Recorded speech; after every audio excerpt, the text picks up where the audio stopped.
હા, અમારા ગામમાં જુગલભાઈ બન્યા છે શિક્ષક. અમારા ગામના ખેડૂતો બધા વિદ્યાર્થી છે અને વિદ્યાર્થી બધા આવી ગયા છે. વિદ્યાર્થીને બેસવાનું છે કે ઊભું રહેવાનું છે? અરે અહીંયા બેહાડવાના છે તું કે ની? અને જુગલભાઈ ના પ્રિન્સિપાલે આવ્યા છે એટલે એ બે શબ્દ કહે. લા બે શબ્દ નહીં, આખો પાઠ ભણાવવાનો છે બધાને. હાલો બધા વિદ્યાર્થી અહીંયા ગોઠવાઈ જાઓ. હવે આને વાંચતા આવડે. હાલો પેલા બેસી જાઓ આમ પછી બેહો હું બેસી અહીંયા. દઉં. લાવો અહીંયા. એ આમ બેહવાનું છે હામ. લા આમ હે ઘનાભાઈ. મને સાહેબે મોનિટર બનાવ્યો છે. ભાળ કોઈ અવાજ કર્યો આલ્યો પાર્ટી વાસો. આ બધાને પાટીઓ વેચી દે. તું લેસન બરાબર કરીને લાવ્યો છો કે? બુક જ નથી લેવાની છે બાકી. લ્યો આ લઈ લે લેસન કરી નાખજે.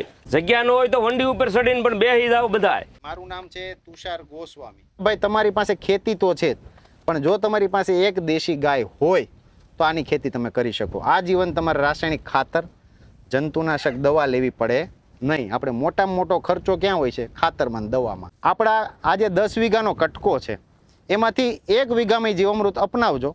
બાકીના 9 વીઘામાં જે તમે રેગ્યુલર ખેતી કરતા હોય એ કરજો, તો તમને ખુદ અખતરો તમારા ખેતરમાં જોવા મળશે. જીવામૃતની અંદર એક એવી ગંધ હોય છે જે અળસિયાને પોતાના તરફ આકર્ષિત કરે કે ભાઈ હું અહીંયા ખોરાક બનાવું છું તો આવતો રહે.